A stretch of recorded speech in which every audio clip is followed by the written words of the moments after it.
본문 말씀에서 기도에 대한 교훈이라는 제목으로 말씀을 나누겠습니다. 우리가 지금 계속해서 보고 있는 이 야고보서는 실천하는 신앙을 강조했다고 그렇게 알려져 있고, 우리 믿음은 행함으로 나타나야 된다는 것을 굉장히 강조한 아주 실제적인 가르침을 많이 가지고 있는 그런 성경입니다. 그런데 이 성경을 이 야고보서라는 편지의 형식으로 됐죠.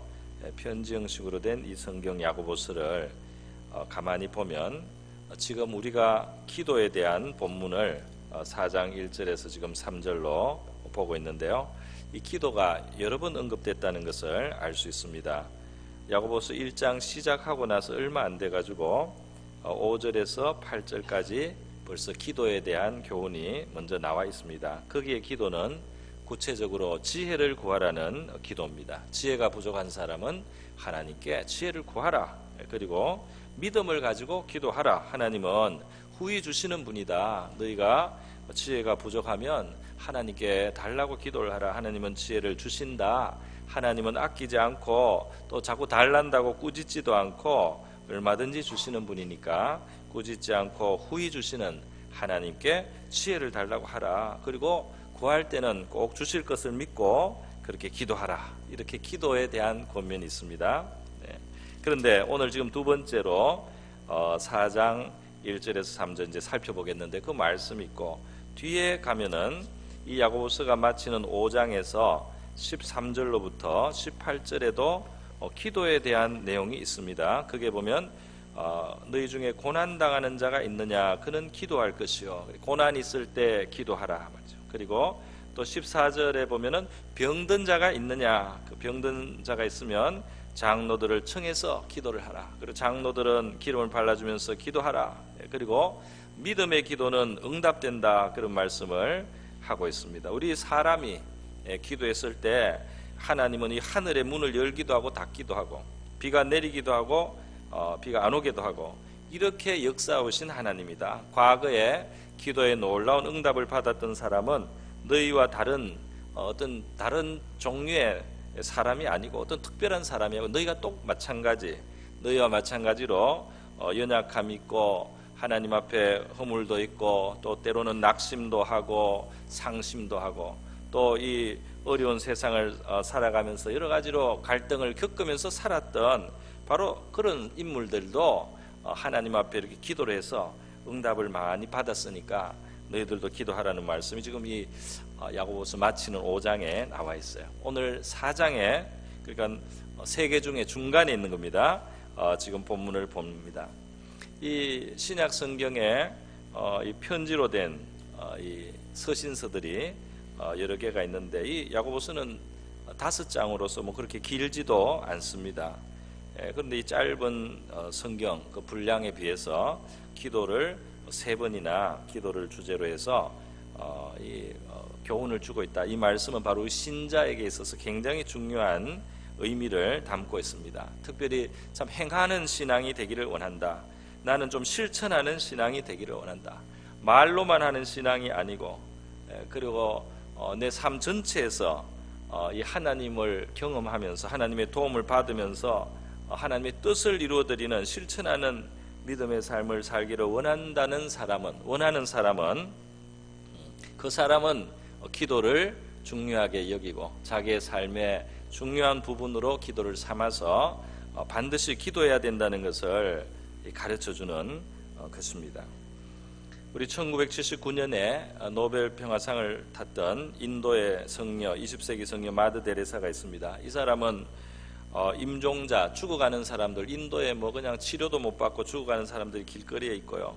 나 환자들도 많고 또 고아들도 있고 또 에이즈 환자들도 있고 이게 뭐 돌봄을 받지만 평생 병원 구경도 못하고 죽어가는 인도의 불쌍한 빈민들을 향한 하나님의 그런 소명을 받고 헌신해서 센터를 운영을 했습니다. 거기서 수많은 일을 하고 많은 사람들이 자원봉사자로 전 세계에서 찾아와서 그 죽어가는 사람들을 사랑으로 돌보고 또 인간답게 죽을 수 있도록 그렇게 했습니다. 근데 마더 데레사가 고백하기를 나는 이 모든 일을 내가 기도를 하지 않고는 조금도 할 수가 없다 그랬어요. 그리고 마더 데레사의 권면에 바쁘면은 더 기도를 많이 해야 된다.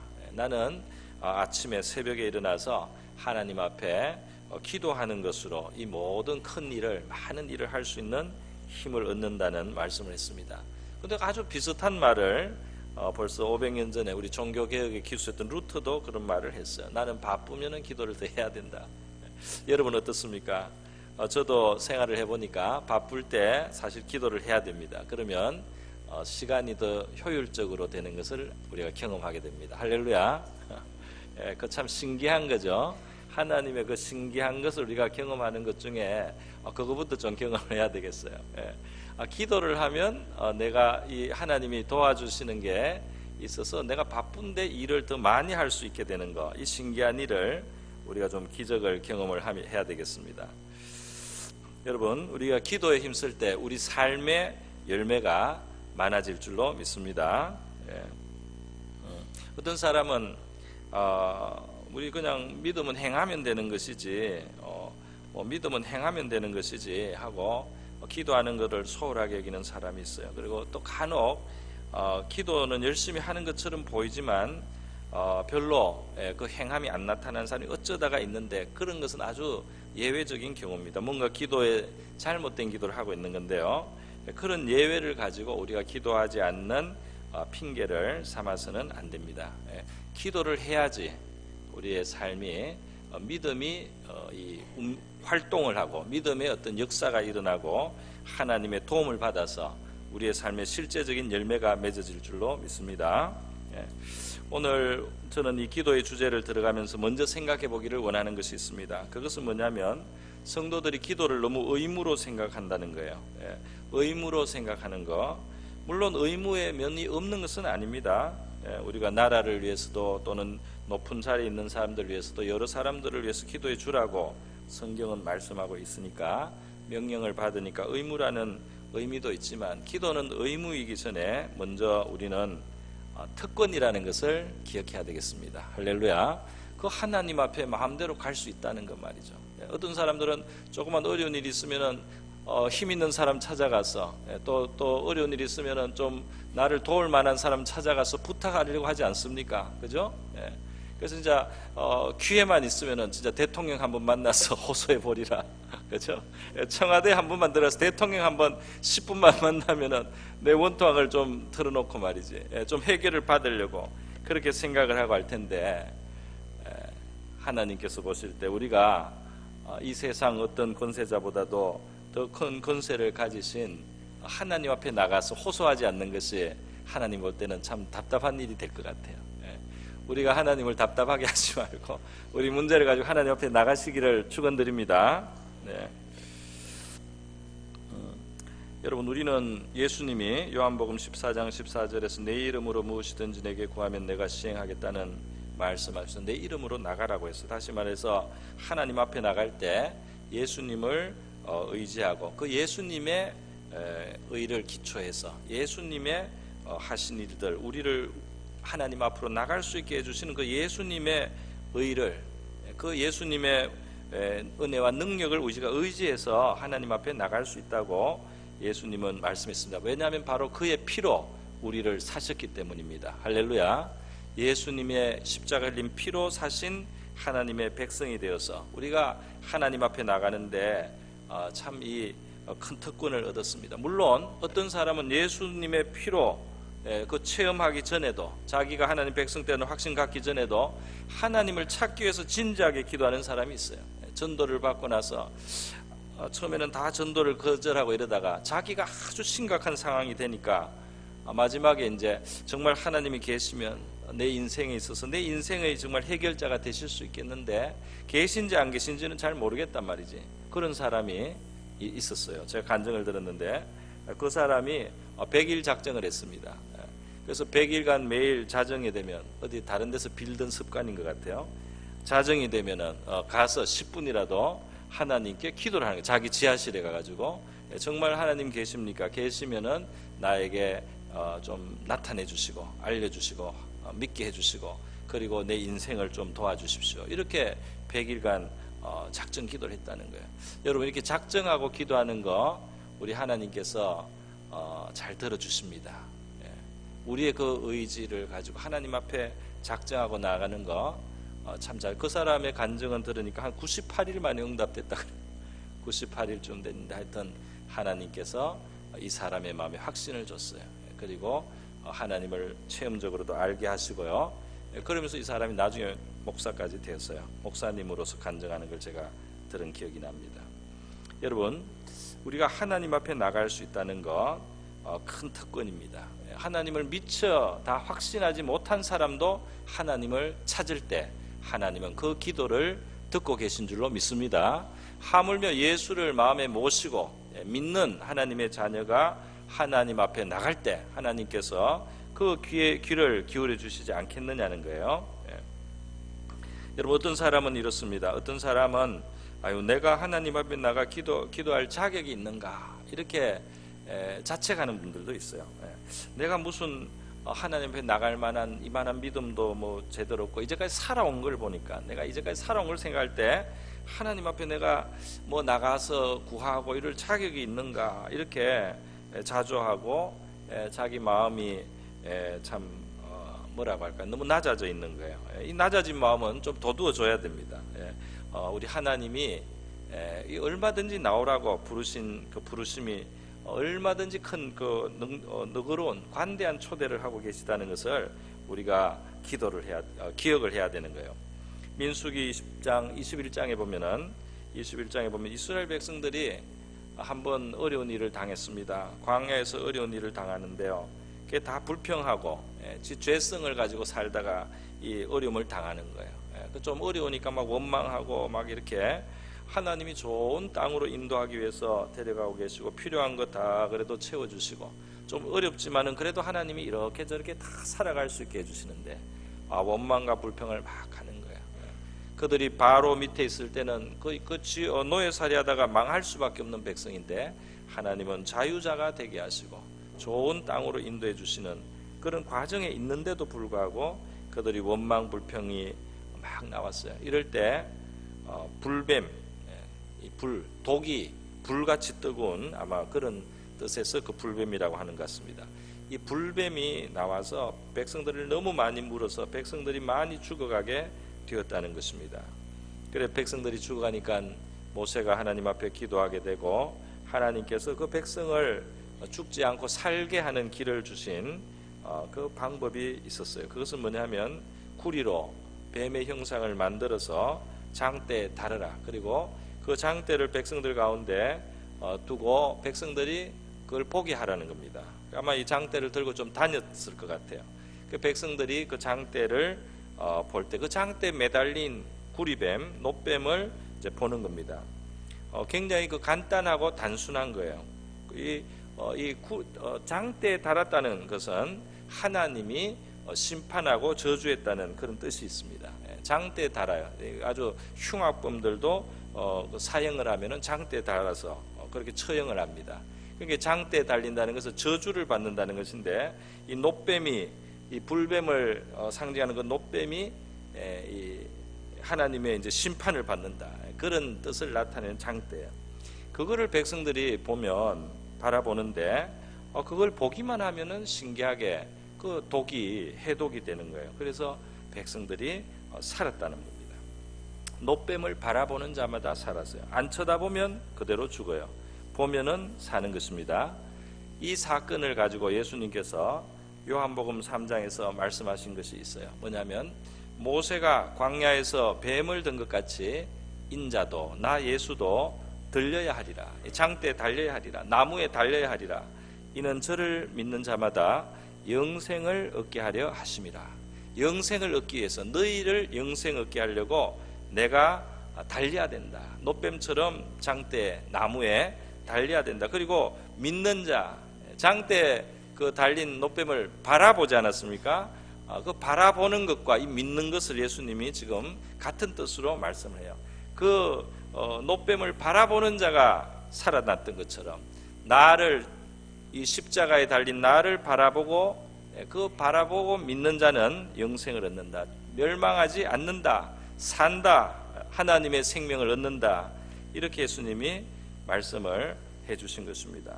여러분, 예수께서 십자가에 달리신 것의 뜻이 무엇입니까? 십자가에 달리신 그 뜻이 바로 죄인을 구원하시기 위해서, 우리 죄인의 그 저주, 받아야 될 저주와 형벌을 하나님의 아들이 대신 받으신 거 아닙니까? 나의 죄를, 나의 저주를 예수께서 대신 받아주셨다는 겁니다. 하나님의 아들이 받으셨다는 그 사실을 우리가 믿음으로 받으면서, 믿음으로 바라보면서 하나님께서 그런 일을 하셨다는 사실을 기억을 하고 바라볼 때에 여러분의 죄짐이, 또 여러분의 마음에 있는 저주의 사슬들이 끊어지게 될 줄로 믿습니다. 죄의 독, 저주의 독, 모든 어둠의 권세와 관련된 것들은 우리의 삶 속에서 물러가고 우리의 심령이 치료를 받고 회생을 하고 살아나는 길이 있는데, 그것은 예수께서 내가 받아야 될 저주와 형벌과 심판을 받으셨다는 사실을 우리가 믿음의 눈으로 바라볼 때에 우리가 자유를 얻게 되고 영원히 살아날 수 있는 줄 믿습니다. 그게 하나님이 주신 사는 길이에요. 아모스 5장 6절에 보면 너희는 여호와를 찾으라 그리하면 살리라는 말씀이 있습니다. 우리가 사는 길은 하나님을 찾아야 된다. 그 하나님을 향해서 우리의 이 방향을 그쪽으로, 하나님께로 돌려서 그 하나님을 바라봐야 된다는 겁니다. 우리가 찾는 바로 그 하나님, 너희가 하나님을 찾으면 살리라고 했는데, 우리가 그 찾아야 되는 그 하나님은 어떤 분입니까? 이 죄 많은 인생들을 위해서 그 아들도 기꺼이 내어주시는, 그 아들을 아끼지 않고 이 죄인된 우리를 버리지 않고 불러주시는, 그래서 이 살 길을 주시는 그런 은혜와 사랑의 하나님이신 것입니다. 나의 죄를 감당하기 위해서 저주를 받으신 하나님의 아들을 우리가 바라볼 때 우리 영혼을 누르는 죄의 힘은 그 힘을 잃게 되고요, 우리가 자격이 없는 자라고 스스로 생각되어도 그 없는 자를 위해서 하나님이 그 아들을 대신 내어주셨다는 이 사실을 기억하고 우리가 하나님 앞에 담대히 나가야 될 줄로 믿습니다. 노뱀처럼 그리스도는 장대에 달렸습니다. 그래서 불같은 죄의 독이 우리 영혼 속에 퍼져 있고 멸망으로 갈 수밖에 없는 우리 죄인들이지만, 하나님께서 이것을 고쳐요. 이 저주가 있는 이 망가진 우리의 삶을 치료하는 능력이 우리 십자가 달리신 은혜의 주님을 바라볼 때 우리에게 일어날 줄로 믿습니다. 하나님 앞에 나갈 자격이 없다, 나는 기도할 자격이 없다, 그렇게 생각하지 마세요. 자격이 없다고, 자격이 없어요. 맞아요, 우리 자격 없습니다. 우리가 하나님의 그 은혜를 바랄 자격이 없습니다. 원래 그 자격이 없기 때문에 그 아들이 그렇게 달리셨어요. 할렐루야. 이거 하나 오늘 꼭 받으시기 바라요. 이걸 꼭 믿으시기 바라요. 그래서 우리 마음에 믿음을 가지고 담력을 가지고 하나님 앞에 나오는 것이 우리 하나님의 소원이에요. 여러분, 오늘 우리가 이 본문에서 한 가지 배우는 것이 있어요. 그것은 우리가 진실로 평안을 원한다면 기도해야 된다는 것입니다. 여기 보면 지금 싸우는 것, 다투는 것, 이런 표현들이 많이 내어 있어요. 시기하고, 싸우고, 다투고, 막 이런 표현들이 거듭거듭 이 본문에 나와 있습니다. 뭐냐면은 기도하지 않는 상태예요. 기도하지 않는 상태, 다툽니다. 왜 다퉈요? 사람 탓을 하는 거죠. 사람 탓을 하고 또 서로 경쟁하고 말이죠. 서로 내가 가지면 저 사람이 못 가지고 저 사람이 가지면 내가 못 가지고 말이죠. 이런 식으로 서로 갈등 관계밖에 없어요. 왜? 하나님을 보지 않고 있는 겁니다. 또 하나님께 얻지 않고 있는 겁니다. 하나님의 공급을 받지 않고 있는 거예요. 사람의 그 범주 안에서만 살아가고 있기 때문에 이 좁은 세상에 또 이 죄인된 우리 인간들끼리만 살아가는 이 세상은 다툴 수밖에 없고, 그리고 시기할 수밖에 없고, 그리고 서로 싸우게 되는 거예요. 그래서 여기에 하나님을 초대해야 되는 겁니다. 저와 여러분의 삶에 하나님을 모셔야 되는 겁니다. 이 좁은 세상에 이 유한하고 모든 것이 제약이 있는 이 세계에 무한하신 하나님을 초대하는 그 기도의 삶을 우리가 살아야 할 줄 믿습니다. 그 유한하신 하나님, 그리고 우리의 상상을 초월하는 지혜를 가지신 그 하나님을 우리의 기도로 모셔드려서 말이죠, 그분이 해결하도록 하고, 그분이 공급하도록 하고, 그분이 기적을 일으키도록 우리가 그분을 초대해야 될 줄 믿습니다. 기도해야지 싸우지 않는 겁니다. 기도해야지 다투지 않는 겁니다. 기도하지 않으면 우리는 다투게 될 거예요. 여러분, 기도하는 사람은 문제를 하는 주님께 맡깁니다. 우리가 정말 기도한다면 우리의 마음은 평안을 얻게 되는 거예요. 또 내 뜻대로 그대로 안 돼도 우리가 주님께 다 맡겼으면, 기도로 우리의 마음에 평안이 임하면 좋은 길을 주님이 예비하실 줄 믿고 평안을 지키면 됩니다. 방법과 시기는 하나님의 손에 있어요. 그러나 내 기도를 들으신 줄은 우리가 믿어야 됩니다. 할렐루야. 물론 마음이 성이 안 차면 또 기도해도 됩니다. 예수님도 어떨 때는 3번 같은 기도를 했다고 성경에 기록이 돼 있어요. 기도를 한 기도 또 한다고 꼭 잘못됐다고 할 수 있어요. 우리 성이 안 차면 기도하는 건 맞아요. 그러나 마음속에 기도를 듣고 계신 것은 여러분이 믿어야 합니다. 할렐루야. 지금 듣고 계시다는 것. 물론 주님은 우리를 너무 만나고 싶어서 문제가 없으면 하나님께 나오지도 않고 기도도 안 하니까 빨리 안 해결해 주시고 좀 두실 수도 있어요. 그래가지고 우리 좀 하나님 앞에 자꾸 나오라고 말이죠. 얼마나 하나님 우리를 사랑하면 그렇게 하겠습니까? 여러분의 자녀가 말이죠, 꼭 필요할 때만 딱 찾아와서 한마디 부탁하고, 그 다음에는 얼굴도 그냥 안 쳐다보고, 그렇게 저는 얼마나 마음이 섭섭하겠어요. 그 아들이 좀 더 자주 오게 하려고 10,000원짜리 그냥 한 번에 주면 될 텐데 1,000원짜리 하나씩 줘가지고 10번 나오게 하는 그 아버지의 마음을 우리가 한번 생각해 봐야 되겠습니다. 10,000원 딱 줘도 계속 찾아오면 얼마나 좋겠어요. 근데 10,000원 주면 그 다음에 열흘간 못 봅니다. 그러니까 1,000원짜리를 한 장씩 주셔야 되는 거예요. 여러분, 우리 하나님께서 우리 사랑하시는 거 믿고 우리 하나님 앞에 나와야 되겠습니다. 어떤 사람은 기도를 좀 열심히 하는 것 같지만은 계속 싸운다면 그 사람은 기도를 제대로 안 하는 거죠. 기도 시간이 많다고 기도를 잘하는 건 아니잖아요. 그냥 싸우지 않는, 바로 이 사람을 쳐다보고 사람에게 모든 것이 달린 것처럼 그렇게 하면 우리 싸우게 됩니다. 그런데 위에 계신 하나님을 우리가 바라보고 정말 그 하나님께 맡긴다면 우리 다른 사람에게 좀 더 넉넉한 마음을 가질 수 있게 될 줄로 믿습니다. 하나님이 알아서 또 하시잖아요. 그러니까 좀 마음을 편하게 가지고 우리가 평안을 누리는 삶이 이 기도를 통해서 여러 가지 방법으로 우리에게 나타납니다. 여러분, 참된 평안을 누리는 그리스도인, 하나님을 의식하고 하나님께 기도하고 또 그 응답을 받으며 살아가는 사람입니다.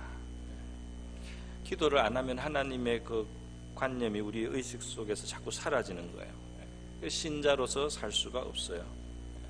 그런데 우리가 기도하면, 자주 기도하고 이렇게 하다 보면 하나님의 의식이 우리의 삶에 점점 가까워지면 우리가 바로 실제로 살아계신 그 하나님의 세계에서 말이죠, 그 하나님을 의식하고 살아가야지 제대로 사는 것이 되지 않겠습니까?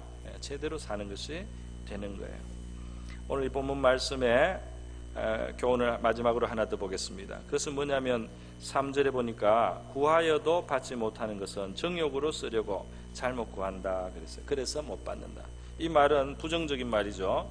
그러나 뒤집으면은 좋은 뜻이 있습니다. 하나님의 뜻대로 하면 기도를 들으신다는 뜻이죠. 그렇지 않습니까?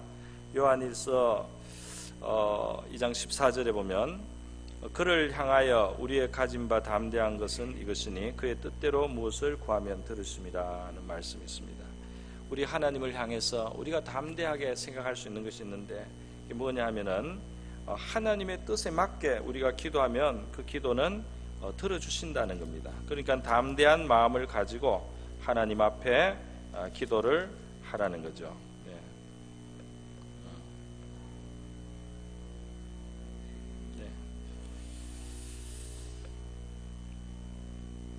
우리가 성경도 배우고 신앙 교육을 받는 이유 중에 하나가 바로 하나님을 알아가는 거예요. 그 자체가 목적이 아니고 우리가 상대하는 하나님을 더 알기 위한 것입니다. 그리고 그 하나님을 알아가고 그 하나님을 우리가 친숙해졌을 때 우리가 그 하나님께 어떻게 기도해야 되는지를 알게 되는 거예요. 그 하나님이 정말 어떤 공의로우신 분인가, 또 자비하신 분인가, 또 또 어떤 능력이 있으신가, 또 어떤 그 뜻이 거룩하신가, 어떻게 진실하고 선하신가, 이런 것을 우리가 알면 우리가 기도의 방향이 거기에서 생기는 겁니다. 그래서 우리 기도하는 것이 하나님의 성품에 조화가 되게 구하게 되는 거 아니겠어요? 네. 잠언 28장 20절에 충성된 자는 복이 있지만은 속히 구하고자 하는 자는 형벌을 면치 못할 자라는 말씀이 있습니다. 우리 기도 응답의 약속이 있다고 해가지고 우리가 일확천금을 노리고 말이죠, 우리가 무슨 요술방망이 도깨비방망이 두드리듯이 그렇게 하는 것은 하나님의 뜻이 아닙니다. 사람이 그렇게 살도록 하는 것은 하나님의 방법이 아니에요. 그러나 의인은 뿌리로 말미암아 결실하느니라, 그렇게 그 구절은 맺습니다. 이 하나님은 우리를 의롭게 살기를 원하고 또 뿌리로 자연적인, 자연스럽게, 그리고 정당하게 그렇게 우리의 삶 속에 결실이 이루어지도록 하는 그런 하나님이시다. 그래서 그러니까 우리의 기도 속에, 우리의 삶의 자세 속에 그런 게 있어야 되는 거죠. 또 잠언 12장 12절에 보면 악인은 불의의 이익을 탐하나, 여기 있네요. 악인은 불의의 이익을 탐하나 의인은 뿌리로 결실하느니라. 잠언 12장 12절 말씀입니다. 네. 그래서 불의의 이익을 우리가 하나님 앞에 도와달라고 할 수는 없는 겁니다. 그런 건 기도거리가 안 되는 거죠.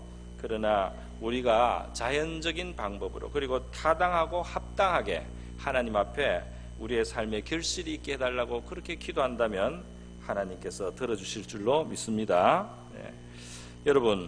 여러분의 마음속에 부닥치는 하나님의 말씀, 감동되는 하나님의 말씀, 읽어서 마음속에 다가오는 말씀, 설교 시간에 들은 말씀, 어떤 말씀이든지 여러분의 마음에 있는 말씀이 하나 있으면 그 말씀에서부터 출발해서 기도하시기 바랍니다. 제일 좋은 기도의 방법이 왜? 하나님의 뜻대로 하는 기도가 되는 겁니다. 그 말씀에서부터 출발한 기도는 하나님의 뜻대로 하는 기도가 되는 거예요. 그 정욕대로 하는 기도가 아니에요. 말씀을 여러분이, 하나님이 여러분의 마음에 부닥치게 주신 말씀, 또는 믿어지는 말씀, 그 마음에 위로가 되는 말씀, 하여튼 마음에 여러분에게 새겨주는 하나님의 어떤 말씀이 있다면 그 말씀을 가지고 의지해서 거기서부터 출발해서 기도하시기 바랍니다.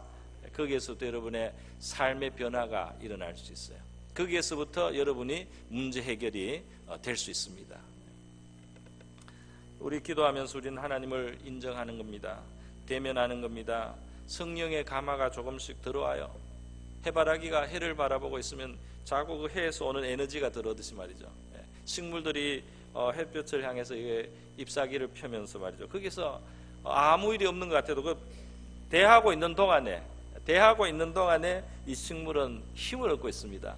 우리가 기도할 때 구하는 것을 받고 마는 그 문제만 있는 것이 아니고, 기도 시간을 통해서 하나님을 가까이 하는 동안에 우리의 영혼의 속사람에 힘이 공급되는 줄 믿습니다. 하늘로부터, 우리 하나님으로부터 영적인 힘이 말이죠, 우리 속에 다가오는 거예요. 그러니까 기도할 말이 없어도 그냥 기도하는, 앉아 있어도 됩니다. 그래서 기도할 게 생각이 안 난다, 그래도 그냥 기도하는 자리에 좀 앉아 계세요. 그러면 여러분의 영혼에 우리 하나님이 주시는 힘을 얻게 될 줄로 믿습니다. 자, 그렇기 때문에 기도는 응답을 받는 것도 귀하지만은 기도하는 그 동안에 우리가 벌써 하나님께 동화되어 가고 하나님을 닮아갈 수 있는 그 은혜와 에너지가 우리에게 온다는 것, 그것이 얼마나 또 귀한 것입니까? 제가 주중에 재미있는 간증 하나 들었어요. 어느 목사님의 간증인데요.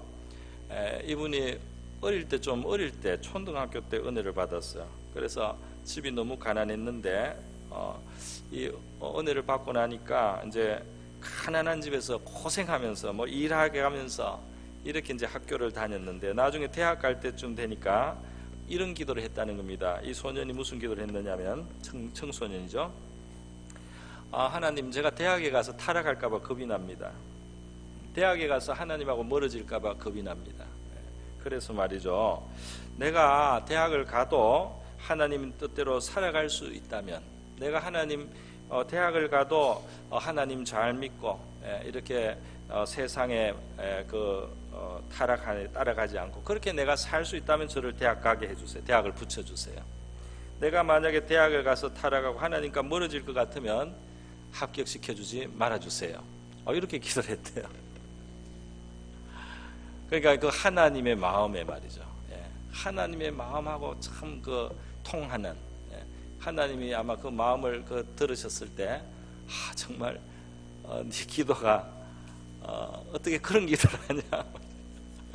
그 기도 참 너무 고맙구나. 하나님이 이렇게 아마 여기셨을 것 같은데요. 물론 이분은 그 이제 합격했어요. 대학생활하고 고생하면서 또 공부한 이야기가 간증이 되어 있는데요. 우리 하나님을 한번 생각해 보시고, 우리를 사랑하시고 지혜로우신 하나님, 능력이 많으신 하나님이 계신데, 그 선하고 정직하고 진실한 하나님이 계신데 그분 앞에 우리가 기도하시기를 바랍니다. 우리는 혼자 살도록 부름을 받은 게 아니에요. 이 하나님 없이 기도하지 않고 사는 것은 정상이 아닙니다, 원래는. 그런데 그것이 이 세상의 보편적인 것 같아요. 그러니까 기도하는 게 이상하게 느껴져요. 그런데 기도 안 하는 게 이상한 거고 비정상적인 것입니다. 기도는 굉장히 세상 관점에서 보면 공허하고 아무 일도 안 하는 것 같지만은 기도는 굉장히 중요한 거예요. 굉장히 중요한 일이 이루어지는 줄 믿습니다. 응답을 가져오고 평안을 가져오는 줄 믿습니다.